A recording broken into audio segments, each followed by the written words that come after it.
So hi, hello and welcome. Microbehunter here, Oliver here, and in this microscopy tutorial today I would like to show you how to make a temporary mount, also known as a wet mount. And I'm going to first run you through the materials that you need for making such a slide. And we're going to start off right over here with the most important one, and that's the actual specimen, the sample itself. So I'll be using some pond water. You see it's quite greenish, so it's some sediment from the bottom of the pond. There it's green because of algae that are in here, but maybe you can also see some movements in here. The movement is due to so-called ostracods. These are water crustaceans, and I'll also show you how to put them on the microscope slide without actually harming them or crushing them. Okay, so that is essentially the specimen. Of course, you do need a microscope slide as well. We have cover glasses over here. And then I recommend some tweezers.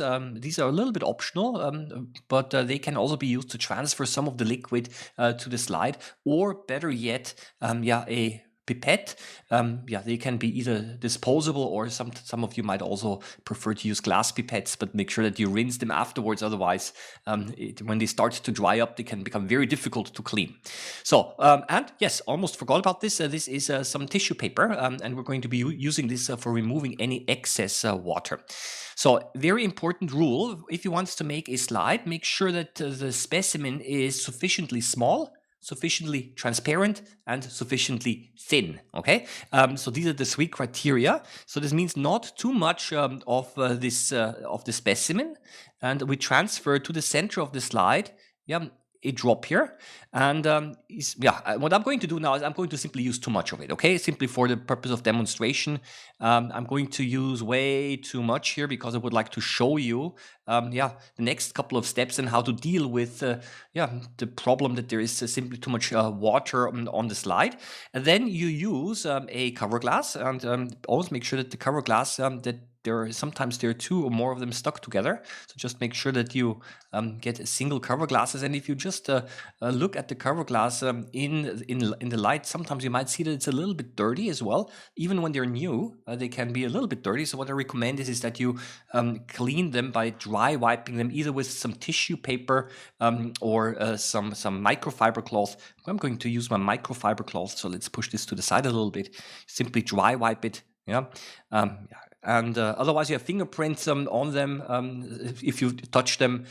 Sometimes there is some dirt, some dust on it from transport. So but I think that'll be fine. See, actually it's much more shiny right now. So, and then what you do next is you simply try to lower the cover glass over the specimen. I use my fingers. Of course, you can also use tweezers for that, but fingers are fine.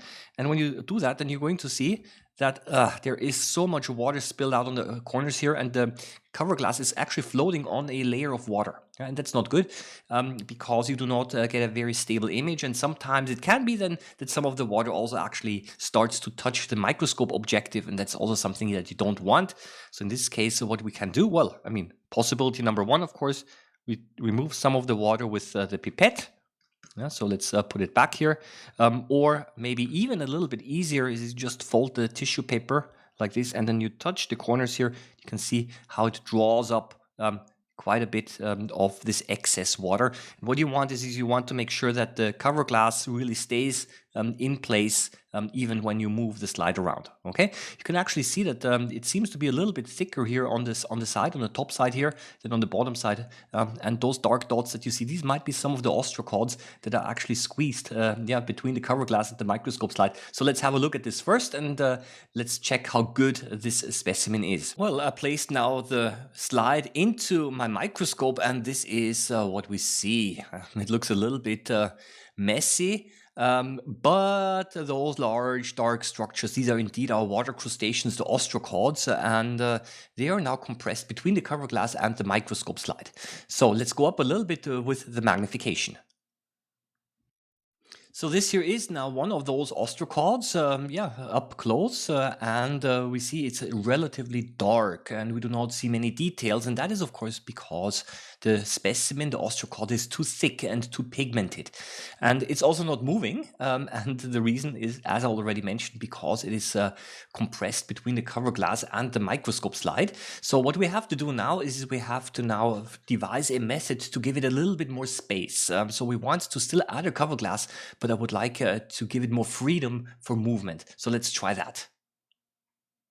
So what I have done now is the following. I've stacked up two microscope cover glasses here left and right. So there are two on top, and they will act as a spacer.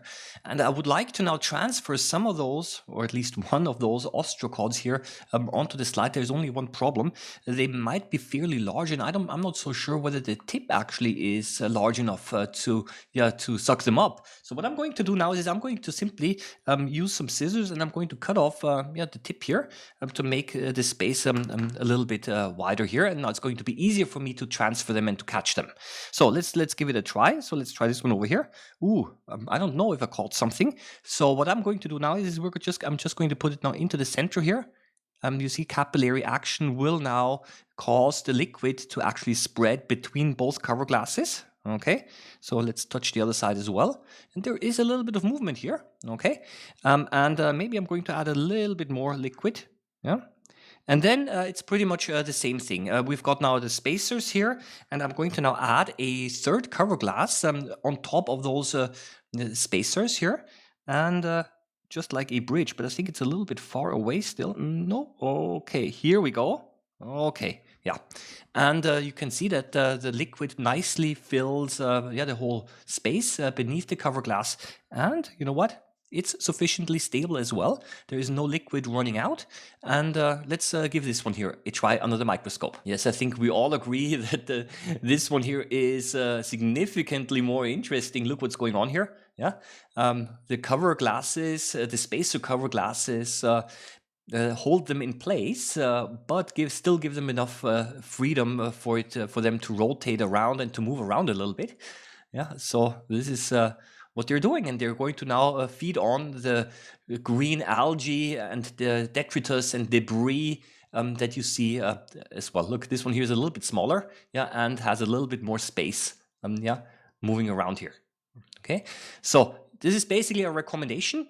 Make sure that the specimens, especially if they move, that they essentially are limited in their movement, but not too much.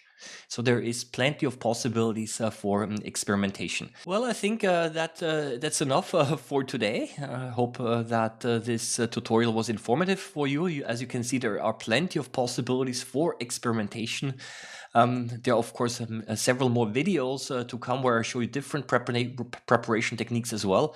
But for today, that's all. I wish you all the best. Happy microbe hunting as always. See you around next time. Bye-bye.